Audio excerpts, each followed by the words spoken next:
தூம் நீ வாழ்க நலமாக.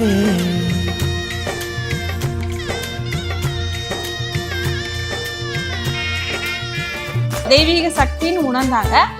அதனால இது வந்து ஒரு சாதாரண மனிதர்களுக்கான திருமணம் இல்லை இது. அதனால தெய்வீக திருமணமா நடத்தி வச்சு தெய்வீக திருமணமா அறிவிச்சாங்க. சரட்டு வண்டியில சீரட்டோடியில ஓரம் தெரிஞ்சது ஓமுகம், உள்ளம் கீழும் அந்த கள்ளச்சிரிப்புல வெள்ளச்சி வந்தது எமுகம். அடி வத்தல போட்ட உதட்ட எனக்கு பத்திரம் பண்ணிக்கோடு, நான் கொடுத்த கடனை திருப்பி கொடுக்க சத்தியம் பண்ணிக்கோடு.